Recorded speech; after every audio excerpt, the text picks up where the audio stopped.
Welcome back. The front pages of the newspapers is up next. We do have international journalist of repute, Mr. Habib Aruna, joining us. Good morning. Good morning. Morning. I'm sure you joined us in the congratulatory messages. And congrats for your brand new studio. Yeah, thank you. I appreciate it. I was listening to your MD, and I was not too surprised because I know him. He has a fun history of managing stations like this. You know, he has paid his dues, and I wish him well. He's a go-getter. Absolutely. Thank you. Let's start first and go to our very first story because of time. I'd like us to go to the Tribune newspaper. Let's start off there. It says, bandit strike in Kogi as troops thwart terrorist attack in Chibok and others. Ekiti deploy security personnel in Kogi, Kwara boundary communities. And let's take this one, this very fresh one, which of course is making the rounds. Terrorism incubated under your watch, presidency replies Obasanjo. I don't know if you know about the story. Yes. Okay, so let's start with that. I was thinking that this will not be a bad issue. You know, this is an issue that concerns all Nigerians. Nigerians are concerned. We never, and many people are saying that we never really have it this bad. You know, and what Obasanjo said at a Christian gathering in Jos was a reflection of what people are saying in the country. For the presidency to have replied, I don't think it was Onanuga. It was not Sunday Dare. And I was thinking that it was just a passing comment by Dare.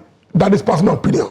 I don't think we should use it as a gamut reflection of what the presidency is saying. If it was from Onanuga, things that the presidency is doing. It was Onanuga, I'll give it more premium. But Dare is not the spokesperson of the president, for God's sake. You know, not like in the White House, there are many people in the communication room, you know, people that communicate to the public. But there's a press secretary, you know, to President Trump. And anything she says will be seen as something that is coming from Trump. So I will not join that crowd by saying that what Daddy said was a reflection. What people? No, I don't think so. Even at that, leave the messenger and look at the message. Even at that, Benga. The message of former president. You can't say, but it's not. How do you mean? We all saw what happened to the ambassador. There's nothing like this kind of what we are witnessing. Ambassador was a military ruler, was a retired general, a military ruler. Now he became a military leader in 1999. A civilian leader, rather. Civilian leader in 1999. So Nigeria was not in a mess. We are not having this kind of challenges. Where was the challenge? Where was the security challenge? What do you make of President Muhammadu Buhari being there for 8 years up until now in the accumulation? Late President Muhammadu Buhari being there for 8 years. We had Obasanjo, we have Jonathan, Tareknom, then we have Buhari. Even Buhari, things were not this bad. And some are saying that simplistically, that what we are saying is political. But even if it's political, the president has a duty, you know, as I said on this program last week, to be decisive. I also said that I was not comfortable with the president negotiating with terrorists. I said so, which was echoed by the president and many Nigerians. You know, so I think it's not too tidy, right, for somebody to be talking about when this thing came up, this thing was planted when he was president. How? But it was very, very categorical and emphatic that Nigeria had the capacity to crush anybody that tried to disturb our peace and pose national threat. So that is what we should address. They should not be drawing us back that when the president was there, this one also bad. No. They cannot rewrite history. And I think the president is doing the right thing with the measures that are put in place to address these challenges. But they are still there. They are still there. And people are saying that what we are seeing is political, you know, instead of governance. There's a story that has been conspicuously missing on the front pages of the papers. The ambassadors. I'm wondering when they went to print. I don't. Yeah, because no, it's missing in the papers. It should make the headlines. I think. Absolutely, because it's a major thing. Or maybe they discarded it, knowing that maybe there will be a reversal again. No, I don't know. But based on the 15 diplomats, 17 non-diplomats, the problem that we have seen so far, some of the names are not too credible. Example. Some of the names are. I don't want to mention names. No, you have to. I don't want to mention names, you know. And the people that don't want to know. If you look at the former INEC chairman, he should not be there. On what grounds? The INEC chairman was just retired, just left the post. He just left the post, and by appointing him, it gives that impression that there was a party arrangement that has been going on. We had it, and it's not even good. I'm thinking that the man will reject it. So it's left to reject it for the sake of democracy, the sake of the process, and the sake of transparency in our elections. But the bedrock of democracy is elections, and this man was in charge. He's pretended 2 major elections. Mr. Aruna, we had and by rewarding him with this kind of appointment, you are telling the whole world implicitly that good job, my guy. Take this and go and rest. We had a guest this morning, Mr. Nelson, who disagrees with you and says that he completed his tenure as INEC boss. That's a different assignment and mandate, and he didn't control all the structures of INEC independently. He worked with electoral commissioners, and the people that felt they were cheated during the elections went to the tribunals, and the tribunal decided. So he has completed that assignment. This is a different assignment that we should not mix. No. That argument is simplistic. This man just left office after superintending 2 major elections and other elections in Nigeria that people are not comfortable about. And for him to have been so rewarded without giving him time. You can't even give him time. It's not just anybody. He was in charge of our elections, and this election has brought in the current president. I think there are better ways he will have been rewarded than giving this kind of position, ambassadorial. He wants to represent Nigeria and its interest. So I don't think it's tidy. I think it places a moral burden on the part of those that are trying to appoint him. And I think if you have an independent Senate, that man will not be cleared.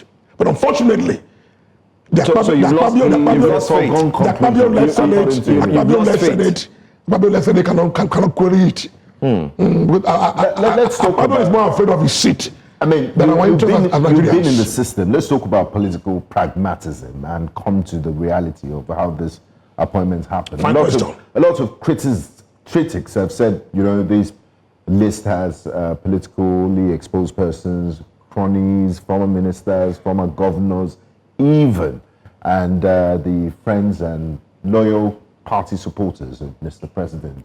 Former First Lady of Ekiti State, for example, Erilu Adebayo, is also on the list. Pragmatically speaking and democratically speaking, how do you, because they say politics is a game of numbers, how do you make appointments without putting those who supported you or political associates in one way or the other, constitutionally? Pragmatically, they're not even on what the president has done. The president has the right and duty to do what he wants to do. Because after elections, there are people that need to pay back, need to give something. This kind of things you need to give them back, to pay back. But after waiting for more than 2 years, go to 3 years now, is it what the president, is it what he can give us? And morally, there are some people on that list that should not be there. Morally, we need to be very careful. We need to weigh these things. We need to look at what the people will feel. What do we think about what? Mr. Nelson Ekujimi said, are there any non-entities in the list? Who said so? Are there any people that have broken the law? That is the opinion. So having said some that, of these people have cases in court of corruption. But they've not been convicted. But there are cases in court. So does that make them a perfect choice to reflect or show? I'm saying, so there are better people as the right person to represent Nigeria. To me, my opinion, without issues in court. That's right. Yes, issues in court that have moral standing, the system, that pedigree, the background and qualification.